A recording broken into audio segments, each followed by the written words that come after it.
Do you love your wife? Yes. Prove it.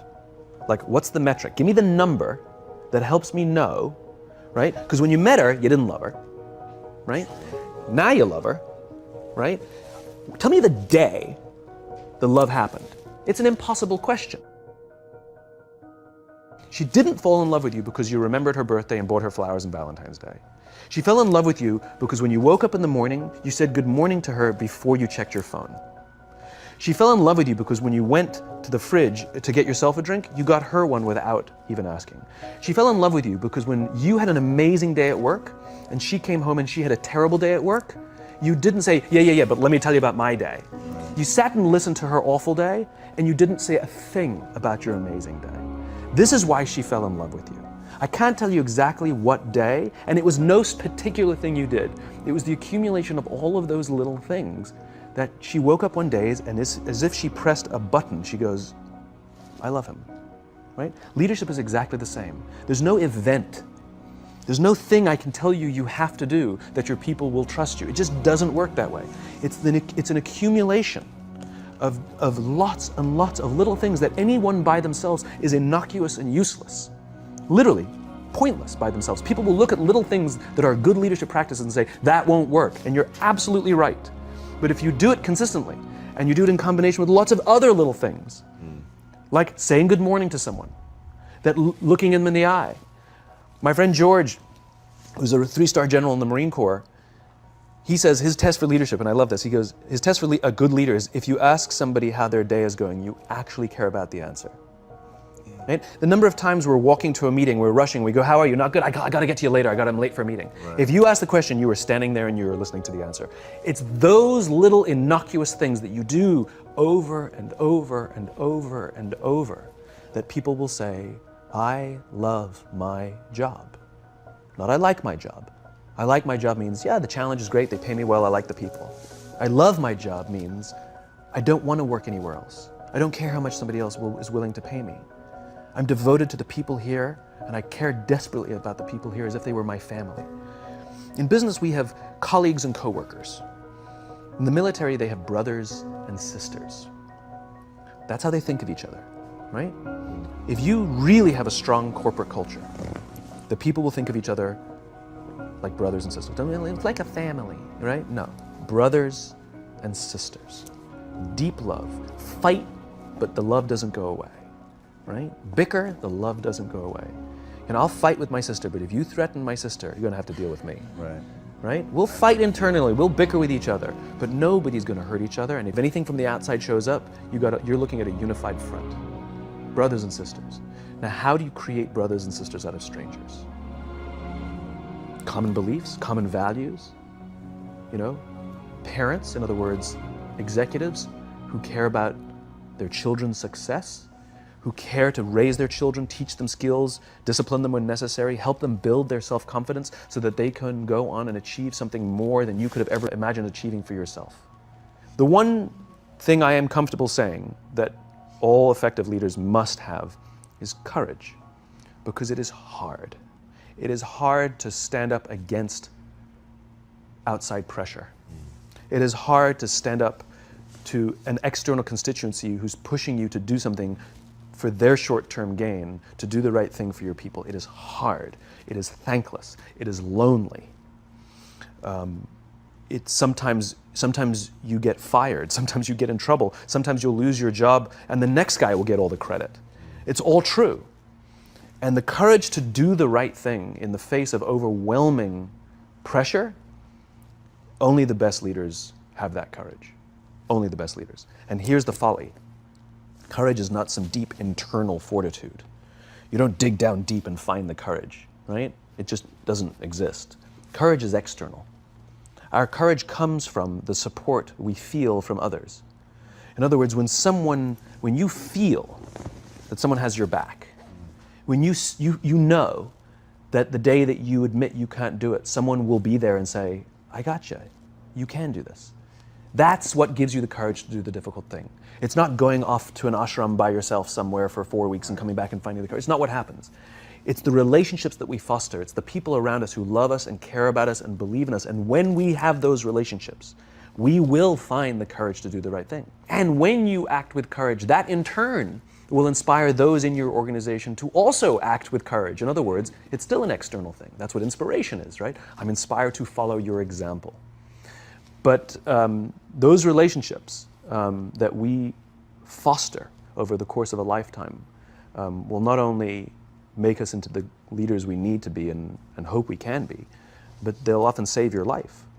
They'll save you from depression, they'll save you from giving up, they'll save you from any matter of negative feelings about your own capabilities, your own future. When someone just says, I love you, and I will follow you no matter what. Why do you, so I want to talk about that for a second. Why do you think that something so innate, so deeply ingrained in us as love is so, like just yesterday, I can't believe this is true, this is actually true, I'm not making this up. Just yesterday, this will mean something to you guys, I looked Ron Penna in his eyes and I said, I love you. And I said it like 100%, is my business partner, I said it 100% sincerely. It was just one of those moments where you wanna connect and remember, but that's so weird, like I don't do that often.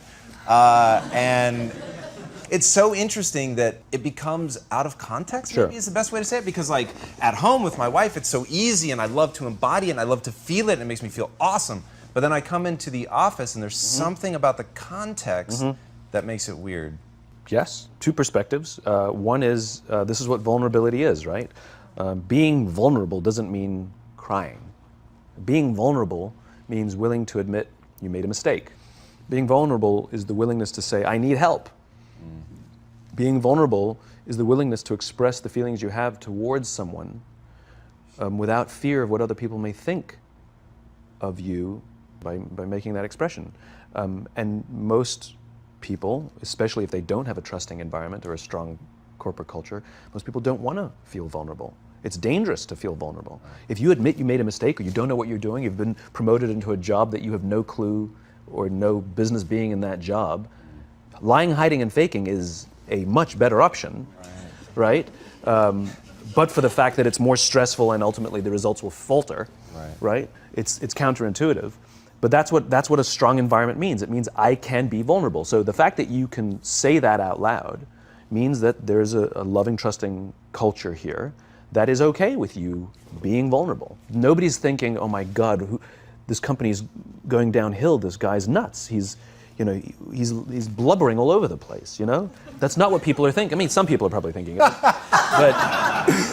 But generally, that's not what people are thinking. If anything, people are going, cool. And that then inspires them to feel that they can also express vulnerability, like admit a mistake, like say they screwed up, like say they need help, let's say, they want to offer help to someone and not fear that either.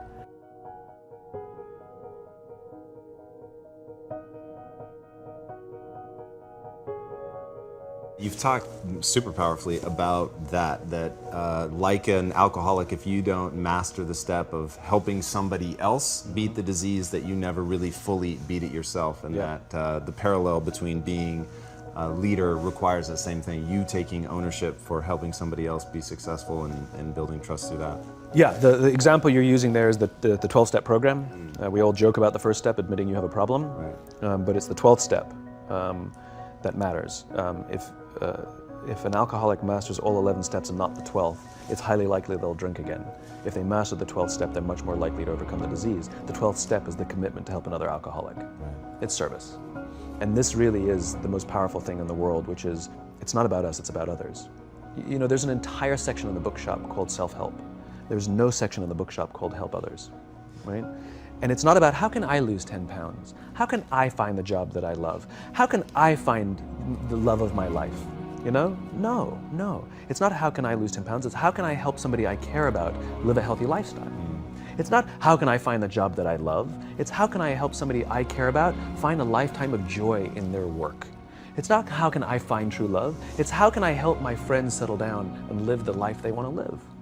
And ironically, if we set out to help people solve the problems that we struggle with ourselves, that in turn is what teaches us the solutions.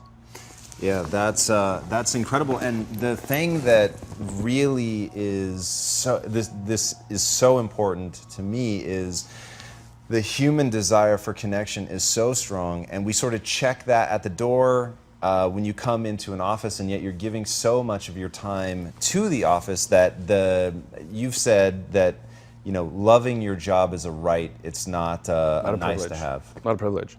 Yeah, I believe that. I believe loving your work is a right and not a privilege. I despise the fact, I lament the fact, I curse the fact that so few people get to say, I love my job, as if they've won some lottery.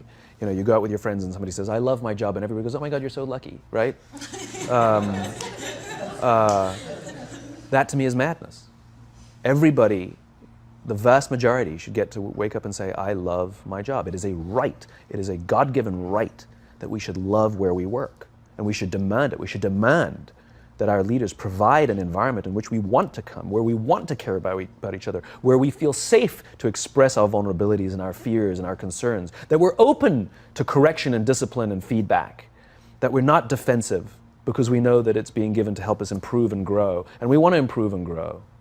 And in turn, we will help others improve and grow. Because when we feel safe, when we feel that our leaders care more about us than a number, they care more about our lives and our confidence and our joy and our skill set more than some short-term gain, that they care more about our priorities than the priorities of some disinterested external constituency, then we will respond in kind, and we will offer our blood and our sweat and our tears, and we will make sacrifices of all kinds to see that our leader's vision is advanced and that this company continues to thrive, not for them, for ourselves. It becomes deeply personal. It becomes something we love contributing to.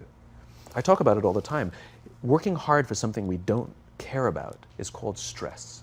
Working hard for something we love is called passion. And I'm tired of listening to CEOs saying, we only hire passionate people. You don't even know what that means. How do you know that they're passionate for interviewing and not passionate for working? Every person on the planet has passion, right? We just don't all have passion for the same things. Give me something to believe in. Give me something to believe in. Give me the opportunity to contribute to something. Allow me to make mistakes and try again. And you'll have passion up the wazoo. But Noah only has passion in one of his jobs. He has stress in the other one of his jobs. Same guy, different leadership.